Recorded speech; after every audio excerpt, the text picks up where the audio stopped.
உலகெங்கும் உள்ள ஜோதிட அன்பர்களுக்கு மோசஸின் இனிய புத்தாண்டு நல்வாழ்த்துக்கள். இந்த ஆங்கில புத்தாண்டு பார்த்தீங்கன்னா வியாழக்கிழமை ரோகிணி நட்சத்திரம் பிறக்குது. ஸோ இந்த புத்தாண்டு எப்படி இருக்கும் அப்படின்றத சும்மா ஒரு அனலைஸ் பண்ணுவோம். ஏன்னா இந்த புத்தாண்டு பார்த்தீங்கன்னா 1/1/2026 இது மொத்த கூட்டுத்தொகை பார்த்தீங்கன்னு வச்சுக்கிங்களேன் 3ஆம் நம்பர். ஸோ இந்த வருடத்தோடைய கூட்டுத்தொகை பார்த்தீங்கன்னு வச்சுக்கிங்களேன் 1ஆம் நம்பர் 10 சூரியனோட ஆதிக்கம். இந்த வருடம் வந்து சூரியனோட ஆதிக்கத்திலும் குருவோட தன்மையிலும் இருக்குது. ஏன்னா இந்த 2 கிரகமே பார்த்தீங்கன்னா மிகுந்த வலிமையான கிரகங்கள். ஒன்று ஆன்மீகத்தில் மிக உச்சமானது, இன்னொன்று பார்த்தீங்கன்னா அரசியலில் உச்சம். ஸோ அப்போ இந்த அரசியலுக்கும் ஆன்மீகத்துக்கும் ஒரு மிகப்பெரிய ஒரு போட்டி என்பது இருக்கும். அதே போல் என்னென்னாக்கா ஆன்மீக அரசியல் என்பதும் இந்த காலகட்டத்தில் மக்கள்கிட்ட வந்து கொஞ்சம் சிறப்பாக இருக்கும்னு சொல்ல முடியும். அந்த ஆன்மீகத்தால் நிறைய பிரச்சனைகளும் அரசாங்கத்துக்கு இருக்கும். ஆன்மீகம் சார்ந்த விஷயங்களில் நிறைய குழப்பங்கள், தேவையற்ற பிரச்சனைகளும் இந்த காலகட்டத்தில் இருக்கக்கூடிய ஒரு காலகட்டம். ஏன்னா ரோகிணி நட்சத்திரம் சந்திரனோட நட்சத்திரம் சுயசாரத்தில் இந்த வருடம் பிறப்பதனால விவசாயம் என்பது இந்த காலகட்டத்தில் ரொம்ப சிறப்பாக இருக்கும்னு சொல்ல முடியும். விவசாயம் மிக சிறப்பாக இருக்கும். குறிப்பாக என்னென்னாக்கா குழந்தைகளோட நலனை பேணி காப்பதற்காக இல்லை குழந்தைகளோட வெல்ஃபேருக்காக புதிய சட்டங்கள் எல்லாமே வரும். இந்த காலகட்டத்தில் என்னென்னாக்கா அரசாங்கத்தில் பார்த்தீங்கன்னா அதுவும் என்ன மத்திய மாநில அரசாங்கம் இரண்டும் ஒன்று இணைந்து குழந்தைகளுடைய மேம்பாட்டுக்காக ஏதாவது ஸ்கீம்ஸு குழந்தைகள் ஏற்கனவே ஜெயலலிதா அம்மா பீரியடில் தொட்டில் குழந்தை திட்டம் மாதிரி இந்த காலகட்டத்தில் குழந்தைகள் எதிர்கால நலன் பாதுகாப்புக்காக சில சட்டங்களை உருவாக்கக்கூடிய வாய்ப்புகள் இருக்கு. ஏன்னா காஸ்மெட்டிக் திங்ஸில் ஏதாவது ஒரு பிரச்சனைகளை சந்திச்சு காஸ்மெட்டிக் திங்ஸ்க்கு ஒரு ரெகுலேட்டர் ஆக்ட் ஏதாவது வரும். ஏன்னா நிறைய பார்த்தீங்கன்னா இந்த ரசாயன கலப்பால் நிறைய பிரச்சனைகளை உருவாக்கக்கூடிய, அதனால என்னன்னாக்கா நிறைய பேருக்கு இந்த இம்யூனிட்டி டெஃபிஷியன்சி வரக்கூடிய வாய்ப்பு இருக்கு. ரசாயன கலப்பால் நிறைய பாடியில் பார்த்தீங்கன்னா விஷத்தன்மைகள் வந்து அதிகரிக்கக்கூடிய வாய்ப்பு. அதனால என்னன்னாக்கா இந்த காலகட்டத்தில் காஸ்மெட்டிக் திங்ஸில் கொஞ்சம் கவனம் தேவை. மருந்து சார்ந்த விஷயத்தில் அந்த ரசாயன கலப்புகள் அதிகமாக அந்த விஷத்தன்மை, அதாவது குறிப்பாக என்னன்னாக்கா அந்த ஹியூமினிட்டி சார்ந்த விஷயம் சொல்லுவாங்களா, ஊட்டச்சத்து மருந்துகள் இல்லை நமக்கு இம்யூனிட்டி அதிகமாக்கக்கூடிய விஷயங்களில் பார்த்தீங்கன்னா ஏதாவது ஒரு ரசாயன கலப்பால் சில பாதிப்புகள் எல்லாமே உருவாகும். அதனால் அதை ரெகுலேட்டர் பண்ணக்கூடிய சில விஷயங்கள் குறிப்பாக தமிழ்நாட்டில் கண்டிப்பாக இந்த மருந்து கட்டுப்பாட்டுக்காக ஒரு வாரியம் இல்லை அதுக்கான ஒரு சிறப்பு விஷயங்கள் அமைவதற்கான வாய்ப்பு இருக்குது. மேலும் பார்த்தீங்கன்னா இந்த காலகட்டத்தில் என்னன்னாக்கா ஏதாவது ஒரு ரயில் விபத்துக்கள் மாதத்தில் பார்த்தீங்கன்னா ஒரு ஏப்ரல் மே மாதத்தில் ஏதாவது ஒரு ரயில் விபத்துக்கள் சந்திக்கிற வாய்ப்பு இருக்குது.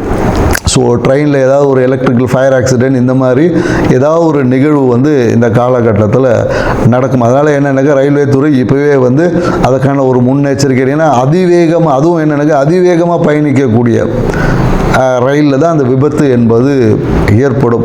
ஸோ மேலும் என்னென்னாக்கா நிறைய இந்த காலத்தில் பிஸ்னஸ் முதலீடுகள் வரும்.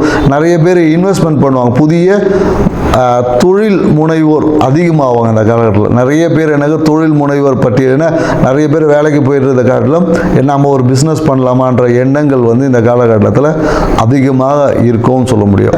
தங்கம் வந்து விலை வந்து குறையவே குறையாது, விலை வந்து ஏறிக்கிட்டே தான். ஏன்னா தங்கத்தின் விலை ஏறுமுகமாக தான் இருக்கும். ஸோ அது கிரகங்களை காட்டிலும் என்னன்னாக்கா அது வந்து கமாடிட்டிக்குள்ளே போனதில் தங்கம் விலை ஏற்றம் தான் இருக்கும். ஸோ அதனால் தங்கத்தின் மேலே மக்களுக்கு ஈர்ப்பும் அதிகமாக தான் இருக்கும். ரியல் எஸ்டேட் துறை வந்து கொஞ்சம் நல்லா இருக்கும். ரியல் எஸ்டேட் துறையில் வந்து மத்திய மாநில அரசுகளுமே அதில் இருக்கக்கூடிய அந்த ரெஸ்ட்ரிக்ஷன்ஸை வந்து கொஞ்சம் குறைத்து இந்த கட்டுமான துறை ரியல் எஸ்டேட் துறையில் வந்து ஒரு வளர்ச்சியான ஒரு பாதை என்பது இருக்கும். டெக்னாலஜி வளர வளர அதை அழிக்கக்கூடிய ஆற்றல், அதனால் பிரச்சனைகளை மக்கள் சந்திக்கக்கூடிய விஷயமும் இருக்கும். பிரச்சனையும் இருக்குது டெக்னாலஜியில் பார்த்தீங்கன்னா நிறைய. ஏன்னா இப்போவே பார்த்தீங்கன்னா டெக்னாலஜியில் வந்து ஆதார் கார்டை கொடுத்தா ஆட்டையை போட்டுறாங்களே, அது மாதிரி வந்து வளர்ச்சியும் ஒரு சைடு இருக்கும். அதில் இருக்கக்கூடிய பிரச்சனைகளை கையாளுவதில் அரசாங்கம் வந்து ரொம்ப திணறும்.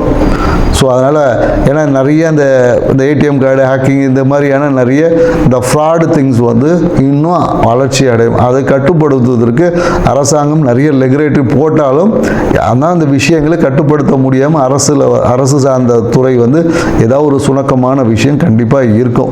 ஆண் குழந்தைகளின் பிறப்பு விகிதம் கொஞ்சம் அதிகமாக இருக்கும். ஆண் குழந்தைகள் இந்த வருடத்தில் அதிகமாக பிறப்பாங்க. இந்த புத்தாண்டு என்பது மக்களுக்கு வந்து ஒரு வளர்ச்சியை கொடுத்தாலும் பொருளாதார புழக்கத்தை ஏற்படுத்தினாலும் எல்லாமே கடன் வாங்கி போகக்கூடிய விஷயமா தான் இருக்கு. ஸோ அதனால மக்கள் தங்களுடைய கையிருப்புக்கு ஏற்ற மாதிரி கடன் வாங்கி உங்களுடைய வாழ்க்கையை அமைச்சுக்குங்க.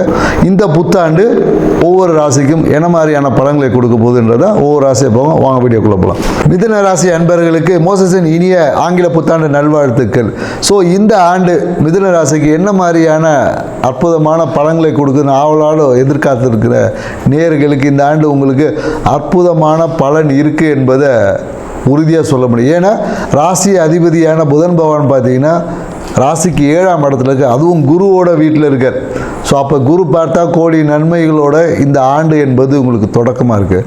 இந்த ஆண்டின் தொடக்கத்திலே பார்த்தீங்கன்னா உங்களுக்கு ஒரு வீடு இல்லை 2 வீடு வாங்கக்கூடிய ஒரு வாய்ப்பு என்பது இருக்குது. ஸோ ஒரு வீடை வாங்குவீங்க, அதை வாங்கி மறுபடியும் இன்னொரு வீடை வந்து வாங்கக்கூடிய ஒரு வாய்ப்பு என்பது இந்த காலகட்டத்தில் உங்களுக்கு இருக்குது என்பதை நீங்கள் இது பண்ணலாம். ஸோ அதே போல் என்னக்கா சில பேர் என்னக்கா வீடு கட்டிட்டேங்க என்னங்க பண்ணுவீங்கன்னா வீடு மேலே இன்னொரு வீடை கட்டுவீங்க. அவ்வளோதான். இந்த வருஷம் என்னென்னாக்கா உங்களுக்கு அபரிவிதமான, அதுவும் என்னென்னாக்கா கலைத்துறையில் இருக்கக்கூடிய மிதுன ராசிக்காரங்களாக தான் வச்சுக்க இந்த காலகட்டங்கள் புதிய பட வாய்ப்புகள் வரும். அரசியலில் இருக்கீங்களா, கண்டிப்பாக நீங்கள் அரசியலில் ஒரு ஜொலிக்க போகிறீங்க. அது நீங்கள் மத்திய அரசாக இருந்தாலும் சரி, மாநில அரசாக இருந்தாலும், எந்த அரசியலில் நீங்கள் இருந்தாலும் கண்டிப்பாக மிதுன ராசிக்காரர்கள் இந்த காலகட்டத்தில் ஜொலிக்க போகிறீங்கன்னா கண்டிப்பாக உங்களுக்கு அரசியல் எதிர்காலம் சிறப்பாக இருக்கிறது. அதே போல் நிறைய வந்து பெரிய தலைவர்கள் இல்லைன்னா உயர் அதிகாரிகள் இவங்களுடைய நட்பு வந்து உங்களுக்கு ஏற்பட போகுது. இந்த காலகட்டத்தில் வந்து கண்டிப்பாக மிதுனராசிக்காரங்களை சுற்றி ஒரு பெரிய தலைவர்களுடைய நட்பு இல்லை அரசியல் தொடர்பு, பெருந்தலைவர் சொல்லுவாங்க இல்லையா, ஸோ அரசியலே மிக உச்சத்தில் இருக்க பெரிய தலைவர்களோட அந்த உறவு என்பது இந்த காலகட்டத்தில் வலுப்பெறும். ஸோ உங்கள் பேரில் எல்லாமே வந்து ஒரு நல்ல அபிப்பிராயம் ஏற்படும். அது நிறைய பேர் என்னென்னாக்கா இந்த காலகட்டத்தில் என்ன பண்ணுவாங்கன்னா ஒரு வாழ்க்கை துணை பேரில் புதிய தொழில் தொடங்கக்கூடிய வாய்ப்பு எல்லாம் இருக்குது. வீடை என்ன பண்ணுவாங்க பொதுவாக என்னென்னாக்கா மிதுன ராசிக்காரங்க அவங்க பேரில் வாங்க மாட்டாங்க, உடனே என்ன பண்ண என் மனைவி பேரில் வாங்கலாம் அப்படின்ற ஒரு எண்ணம் எல்லாமே இந்த காலகட்டத்தில் ஏற்படும். ஏன்னா நம்ம பேரில் வாங்கினா ஏதாவது ஆகிடும். ஏன்னா மிதுன ராசி காற்று ராசியாக இருக்கிறதுனால எப்பொழுதும் ஒரு குழப்பத்திலே இருக்கும். என் பேரில் வாங்குறதா இவங்க பேரில் வாங்குறதா அவங்க பேரில் வாங்குறதான்னு சொல்லிட்டு, நீங்கள் உங்கள் பேரில் வாங்கினாலும் சிறப்பாக தான் இருக்க போகுது, உங்கள் மனைவி பேரில் வாங்கினாலும் சிறப்பாக தான் இருக்க போகுது. அதே போல் என்னக்கா மிதுன ராசிக்காரர் இந்த காலகட்டத்தில் அவங்க வாழ்க்கை துணை பேரில் பார்த்தீங்கன்னா இல்லை கணவனா மனைவி இல்லை நண்பர்களோடு சேர்ந்து புதிய தொழில் தொடங்கக்கூடிய வாய்ப்புகளும் உண்டு. அதே போல் என்னென்னாக்கா பொருளாதாரம் சார்ந்த விஷயத்தில் எதிர்பார்த்த நன்மைகள் என்பது உங்களுக்கு அபரிவிதமாக இருக்குது. ஏன்னா இந்த காலகட்டம் என்னென்னாக்கா எப்பொழுதும் மிதுன ராசிகளோட ஆன்மீகம் வந்து ரொம்ப சிறப்பாக இருக்கும். எல்லாத்தையும் கேட்டுட்டு கடைசியாக தனக்கு பிடிச்சதை மட்டும் செஞ்சு போகிற ராசி தான் இந்த மிதுன ராசி. ஏன்னா அப்படியே ஒன்றும் தெரியாத மாதிரி கேட்பாங்க, எனக்கு என்ன இது அப்படின்னு கேட்டுட்டு அவங்க கடைசியாக பார்த்தீங்கன்னா யார் சொன்னதையும் கேட்டிருக்க மாட்டாங்க. அவங்களுக்கும் தனி ஃபார்முலா ஒன்று வச்சு கடைசியில் அதை தான் பண்ணுவாங்க. ஸோ அதனால தான் பார்த்தீங்கன்னா மிதுன ராசிகளுக்கு பெரும்பாலும் அறிவுரை கூறுவது என்பது டைம் வேஸ்ட் தான். ஸோ அதனால் என்னென்னாக்கா இந்த காலகட்டம் உங்கள் வாழ்வில் அபரிவிதமான நன்மைகளை ஏற்படுகிறது. ஏன்னா குடும்பத்தோட ஒரு வெளியூர் பயணம் என்பது இருக்குது, அடிக்கடி பயணங்கள் ஏற்படும். நிறைய பேர் என்ன பண்ணுவாங்கன்னா இந்த காலகட்டத்தில் நிறைய விவசாய இடங்களை வாங்குவாங்க, விவசாய இடங்கள் மேலே இன்வெஸ்ட்மெண்ட் செய்வாங்க, ஒரு முதலீடுகளை செய்வதற்கான வாய்ப்புகள் இந்த காலகட்டத்தில் உருவாகும். மேலும் பார்த்தீங்கன்னா இந்த காலகட்டம் எப்படின்னா உங்களுக்கு எதிர்பார்த்த நட்பு வட்டம் என்பது பெருகும். ஏன்னா நட்பு வட்டத்தில் இருக்கக்கூடிய பெரிய விவிஐபிஸோட சவகாசம் இருக்கும்போது உங்களோட பொருளாதார நிலை வாழ்க்கை நிலை என்பது மாறக்கூடிய வாய்ப்புகளாக இருக்குது. ஆனால் என்னென்னாக்கா எப்பொழுதும் அதிகமான வேலை இருக்கும். இந்த காலகட்டம் என்ன பண்ணுவாங்கன்னா நிறைய பேர் நிறைய வேலை கொடுப்பாங்க, ஒன்றுக்கு மேற்பட்ட வேலைகளோட ஒரு அழுத்தம் என்பது இருக்கும். என்னடா இது வேலை செய்ய, அதான் சொல்ல இரவு பகல் பார்க்காம வேலை செய்யக்கூடிய, அதனால் என்னென்னாக்கா உடல் சார்ந்த விஷயத்தில் கொஞ்சம் உபாதைகளும் வரும். ஸோ அதையும் மிதுன ராசிக்காரர்கள் கொஞ்சம் கவனத்தில் எடுத்துக்கணும். அதுவும் என்னென்னாக்கா இந்த காலத்தில் பார்த்தீங்கன்னா உங்களுக்கு அந்த முதுகு தண்டு சார்ந்த பிரச்சனைகள் ஏற்படும். தூக்கமின்மையால் முதுகு தண்டில் பார்த்தீங்கன்னா ஜாயிண்டில் எங்கேயோ இங்கே பிடிக்குது, L4 L3 பெயின் அப்படின்னு சொல்லி நிறைய மிதுன ராசிக்காரர்கள் மருத்துவ சிகிச்சை செய்ய போகிறீங்க. ஸோ மருத்துவத்திற்காக ஒரு அணுகக்கூடிய ஒரு வாய்ப்பும் இருக்குது. ஸோ இந்த காலகட்டம் உங்கள் பேச்சு ரொம்ப கவனமாக இருக்கணும். ஏன்னா நேரத்துக்கு ஏற்ற மாதிரி ஒரு நாள் பேசி இருந்திருப்பீங்க, இப்போ அப்படிலாம் பேசக்கூடாது. சரியான விஷயத்தை பேச பழகிக்குங்க. நீ ஏன்னா வச்சுக்கிங்களேன், எல்லாத்தையும் மறைச்சியே பேசி பழகக்கூடாது. ஒரு விஷயத்தை நேரடியாக சொல்ல கற்றுக்குங்க. ஏன்னா நேரடியாக சொல்வதற்கு இது பண்ணி ஒரு விஷயத்தை சுற்றி வளைச்சி சொல்லும் போது அது பல பேருக்கு புரியாமையே போயிடும், நீங்கள் என்ன சொல்ல வரீங்கன்ட்டு. அதனாலேயே எங்களை என்னன்னாக்கா உங்களுடைய வருமானம், உங்களுக்கு கிடைக்க வேண்டிய வருமானத்தை இழக்கக்கூடிய சூழல் வந்துடும். ஏதோ ஒரு சொல்கிறாரு அப்படின்னு சொல்லி உங்களோட பேச்சுக்கு முக்கியத்துவம் குறைஞ்சி போயிடும். ஸோ அதனால் என்னன்னாக்கா பேசக்கூடிய விஷயங்களில் வித்து பாயிண்டோடு பேசுங்க. சும்மா அப்படியே அடித்து விட்டுட்டு போகக்கூடாது. ஸோ அதனால் பாயிண்டடாக பேசும்போது அது கவனிக்கப்படும். எப்பொழுது உங்கள் வார்த்தை என்பது கவனிக்கப்படுகிறதோ அப்போ அதுக்கு ஒரு முக்கியத்துவம் கிடைக்கும். அப்போ உங்கள் வார்த்தைக்கு ஒரு வேல்யூஸ் கிடைக்கும். ஸோ இந்த காலகட்டம் என்ன பண்ணுவீங்கன்னா, போனதை பற்றியே பேசிகிட்டு இருப்பாங்க. நிறைய விஷயங்கள் இழந்த விஷயத்தையே பேசிகிட்டு இருக்கக்கூடிய ஒரு ஆண்டாக தான் இருக்குது. அதனால் என்னென்னாக்கா, இழந்ததை இழந்தது, கடந்தது, இனி நடக்க போகிற விஷயங்களை பேசுங்க அப்படின்னு தான் சொல்லுவோம். ஸோ நடக்க போகிற விஷயம், எதிர்கால விஷயங்களை பேச பழகினீங்கன்னு வச்சுங்க, இந்த வருடம் உங்களுக்கு அதிர்ஷ்டத்தை அள்ளிக்கு கொடுக்கக்கூடிய வருடமாக இருக்கும். ஸோ இந்த காலகட்டத்தில் இவ்வளோ விஷயம் இருக்குது, இதுக்கு நான் என்ன பண்ணலாம் அப்படின்னு ஒன்று இருக்கு இல்லையா, என்ன செய்யக்கூடாது என்பதும் இருக்குது. எதை செய்யணும், எதை செய்யணும். ஏன்னா பார்த்தீங்கன்னா ராசியிலேயே பார்த்தீங்கன்னா குரு பகவான் இருக்கார். அப்போ என்னன்னாக்கா, சுற்றி இருக்க எல்லா விஷயமும் சுகமாக இருந்தாலும் உங்களுக்கு மறைமுகமான ஒரு பொருளாதாரம் சார்ந்த ஒரு அழுத்தம் இருந்துக்கிட்டே இருக்கும். ஆன்மீகம் சார்ந்த அழுத்தம், ஏன்னா டெய்லி ஒரு பூஜை பண்ணிட்டு இருந்திருப்பீங்க, அதெல்லாம் இப்போ செய்ய முடியாது.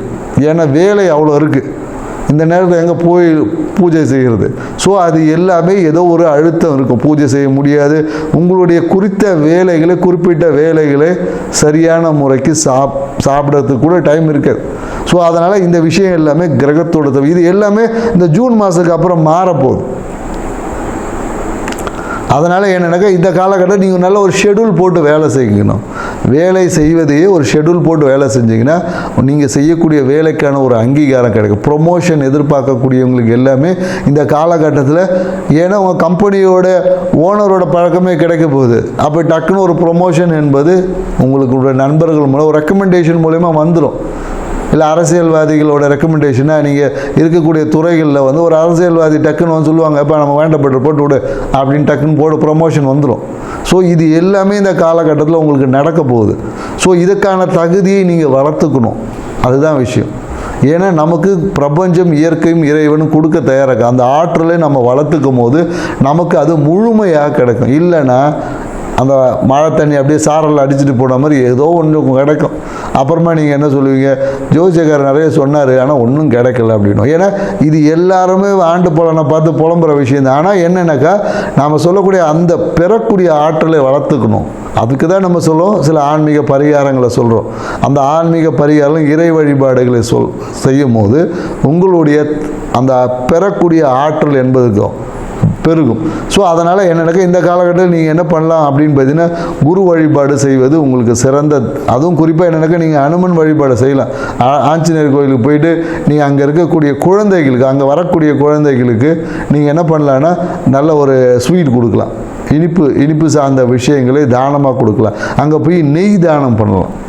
நெய் இல்லையா, ஸோ ஆஞ்சநேயர் கோயில் போய் விளக்கேறிய ஒரு நெய் தானத்தை பண்ணுங்கள். அங்கே இருக்க ஒரு இனிப்பு பொருள், குழந்தைகளுக்கு ஒரு இனிப்பு சாக்லேட் வாங்கி கொடுத்து பாருங்கள்.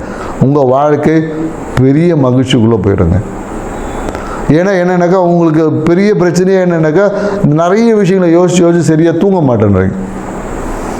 ஸோ அதனால் பார்த்தீங்கன்னா உங்களுக்கு நிறைய இந்த அலர்ஜின்னு சொல்லக்கூடிய விஷயங்கள், அதுவும் குறிப்பாக என்னென்னாக்கா, இந்த ஹார்மோனல் இன்பேலன்சிங் பிரச்சனை வந்துடும். தூக்கமின்மையால் தான் அந்த ஹார்மோனல் இன்பேலன்சிங் வருது என்பதை உங்களுக்கு நான் சொல்கிறோம். ஸோ அதனால் என்னென்னாக்கா, இந்த அழகு சாதனம், ஏன்னா எப்போதும் உங்கள் மனம் எப்படின்னாக்கா, மனசு என்ன ரொம்ப கவர்ச்சியை விரும்பும். கவர்ச்சியாக ஒரு கலர்ஃபுல்லான ஃபுட்டு, நல்ல ஒரு சுத்த சைவ ஹோட்டலில் போய் தான் சாப்பிடுவாங்க. ஸோ இந்த மாதிரியான ஹை வெஜிடேரியன் திங்ஸ் அப்படின்னு சொல்லக்கூடிய அந்த மாதிரியான சுத்த சைவம், சுத்த ஹைஜீனிக் அப்படின்னு சொல்லக்கூடிய இந்த மாதிரியான விஷயங்களை அதிகப்படியான பார்த்துக்கிட்டே இருப்பீங்க. அதனாலேயே என்னென்னாக்கா, ரொம்ப ஹைஜீனிக்காக பார்க்கும்போது என்னென்னாக்கா, யார் ஹைஜீனிக்காக பார்ப்பாங்கன்னா, யாரோட உடம்புல நோய் எதிர்ப்பு தன்மை குறைகிறதோ அவங்க தான் ரொம்ப ஹைஜீனிக் உணவுகளை விரும்பி சாப்பிடுவாங்க. ஏன்னா அவங்க உடம்புல நோய் எதிர்ப்பு தன்மை குறைவாக இருக்குது. அப்போ ஏதாவது ஒரு ஃபுட்டை சாப்பிட்டோன்னா அவங்களுக்கு பிரச்சனை உருவாயிடும். இவங்க உடனே என்ன சொல்லுவாங்கன்னா, எனக்கு அந்த ஹோட்டலில் சாப்பிட்டா செட் ஆகாது அப்படின்னு சொல்லுவாங்க. ஆனால் உண்மையாகவே என்னென்னாக்கா உங்கள் உடம்பில் நோய் எதிர்ப்பு தன்மை குறைவாக உள்ளது என்பதை புரிஞ்சுக்கணும். ஸோ இதுக்கு தான் நம்ம சொல்லுவோம். அப்போ நோய் எதிர்ப்பு தன்மையை நீங்கள் அதிகரிக்கணும். அப்போ நோய் எதிர்ப்பு தன்மையை அதிகரிக்கணும்னா யாரை வழிபடலாம்? இருக்கவே இருக்க நம்ம முருகர் வழிபாடை கையில் எடுங்க, சுப்பிரமணியர் வழிபாடை செஞ்சு பாருங்கள். உங்கள் வாழ்க்கை இந்த ஆண்டு அதிர்ஷ்ட நிறந்தாக மாறும். செஞ்சு பாருங்கள். நன்றி, வணக்கம்.